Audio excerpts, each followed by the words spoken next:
So what's important about today? It's the Army versus Navy, which is the biggest event in the rugby calendar as far as we're all concerned. Are you expecting it to be busy today? Steady, at least, depending how many old soldiers turn up. The Navy won't turn up because, and ex-Royal Marines, because they're a little bit effeminate. Peter is an ex-Royal Signal in the British Army turned publican, and now he is the proud owner of the British Oak in Greenwich.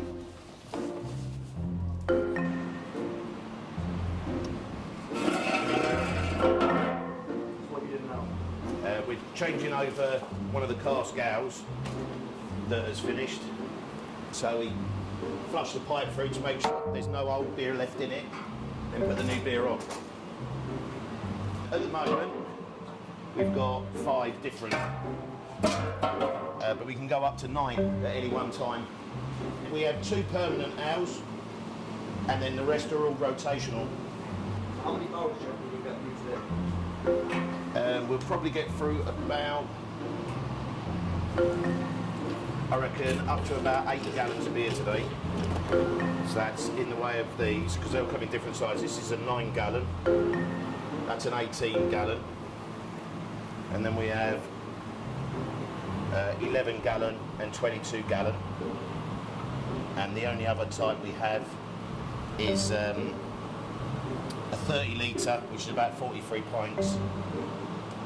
More than 11,000 pubs have closed in the UK in the last decade, which is a fall of almost a quarter. Office for National Statistics Analysis shows that it's small pubs that are disappearing as the big pub chains consolidate their businesses around bigger bars. That's it.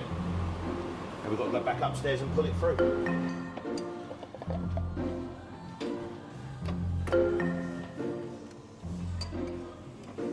Is today the biggest day on the calendar for you? As far as drinking wise, yeah. And that is perfect. In 2001, the East London Borough had 105 pubs, but now that number has fallen to just 45. So what's this ale that you just put on? Absolutely fuggled by Signal, which I put on today because all of us are all ex-Royal Signals, so I thought it was quite apt. While Peter is changing the ales, elsewhere it's all hands on deck to make sure that everything is ready for the busy day ahead. We're expecting it to be busy today because it's Army Navy Rugby weekend, so we've got, we should have a fair few Army lads, ex-Army lads coming down to the rugby on the telly, so it could get quite messy and quite busy. The hopes are not too many people are sick, and the fears are they're going to be. No, they're absolutely fine, the lads that come in, they're really good fun, it's just going to get very loud. Libby is Peter and Janet's daughter, and she's been working behind the bar since she was 18 years old. We normally do stock rotation, so we have to take all the bottles out, so we can put the one from downstairs into the back, and then put the ones back in, just so it doesn't mess up our stock from downstairs. We had a Facebook event group, and over 100 people said they were going to be coming, so it should be busy. As the rugby kicks off and the bar starts to fill up, Janet is upstairs planning for the afternoon and the evening ahead with son Oliver. Right, I knew this would happen. I called this earlier. Do you know what? I can't believe this. I can't get back because the trains aren't running today. What a load of rubbish. She does it all the time now. Do you know what? I just can't be doing with this. Really can't. So what are you going to do? Not a lot I can do, really. I'll have to work it, unfortunately. But she does it all the time, and now she's pregnant, she just thinks she can get away with stuff like this. It's just ridiculous, it really is. This is the problems I have with staff at the moment. How many members of staff have you got? Well, 6 including her, and I'm interviewing at the moment, so a good chance I'll take someone on to replace her, and then her shifts will be back to nothing, because it's just absolutely ridiculous. Every weekend this is now. every weekend.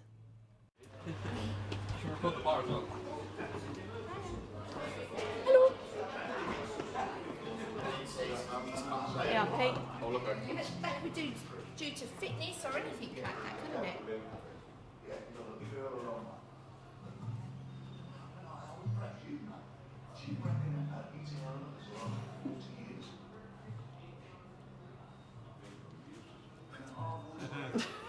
Oh, let me guess. Nah, we've already called it this morning. I did, didn't I? Called it. That's grounds for sacking. It really is now. The amount of beer sold in supermarkets and off licences in the UK has now topped the volume that is sold in pubs, clubs and restaurants for the first time since 2014. And the affordability of beer in supermarkets and off licences has risen by 188% since 1987, which is bad news for pubs across the UK. Despite the rapid increase in the number of pubs closing down over recent years, the turnover of the pub industry is holding up and employment is surprisingly on the rise. Oh, thank you very much. In 1995, the ban on children under the age of 14 going into pubs was lifted. Many pubs across the UK saw this as an opportunity to remodel their business as more family-friendly and food-focused. In 2016, it was estimated that around £7.4 billion was spent on pub meals alone. Peter saw this as an opportunity and decided to implement the sale of pies into his own pub. This is our Prime Minister area. This is the food we offer. We've been really busy at the moment, hence there's stuff everywhere. The girls are just clearing up at the moment. It's basically posh pie and mash for Londoners. We've done that for about 5 years now. And there you go. That's how. Serve that for Prime Minister pie. But due to finish it soon, and we're thinking of expanding and doing something else. With the bar filling up and a member of staff down, Janet is forced to do a lot of the work herself. Okay. Right, so I'm just going to be rolling over barrels now, so that it's ready for the morning. We have to do this because otherwise it gets messy. And you know, we're catching up on ourselves if we don't know where things are, what stock we need, and stuff like that. We like to keep everything in order in lines and not have the wires tangled. We've won awards for our cellar, which is really good. 2 years in a row. And well, thanks to my husband really. So literally every day we come down. During the day, beginning of the day, end of the day, and sweep, mop, tap. Right. And that's ready to go in about 2 hours.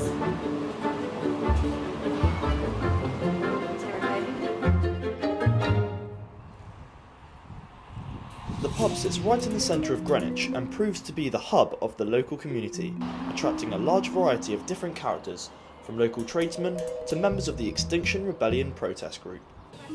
So my name is Karen and I live in Greenwich and I've been here for a little while, and these are a group of Greenwich residents who are equally concerned as I am about the climate emergency and the ecological emergency. So we are at the point now where in our lives we don't feel like we can not do anything about it. It's just become impossible. So we've come together, all of us share the same concern, the same grief, and we are developing an action plan to talk to the council about what they should be doing, to talk about other residents about how they can get involved, to kind of have actions about raising awareness about it.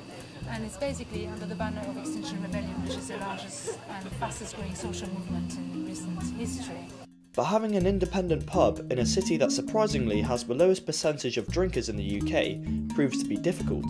But Pete and Janet have come up with an ingenious way to attract new customers.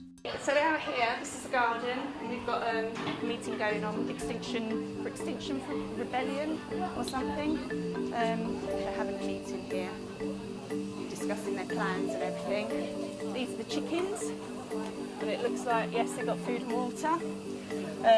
We did name them. That is Velma, that's Daphne, that's Freddie, and that's Scooby, after Scooby-Doo characters. What do chickens think? It's just quirky for the pub. You know, the kids love coming out here, they get excited. We get eggs, we give them away to customers, so they find that really nice. And yeah, they're just something to look at, something different to look at in the garden, as opposed to 4 walls and a couple of plants. While the chickens certainly attract some customers now, the pub itself has been bringing in customers for well over a century. Don't know much about the history, but I do know that it's been here at least 160 years. It was definitely on the 1841 census, and the pub was pretty much half the size it is now. It's been extensively extended over the years. The bar, we've changed the bar completely, either side. It was a coaching inn, so they would have, and it was a main route from Dover, so people would have stopped here on the way into central London. But apart from that, that's it. Over 160 years old and still in business. It's clear what the British Oak means to the community, and I'm sure it's not going to go anywhere anytime soon.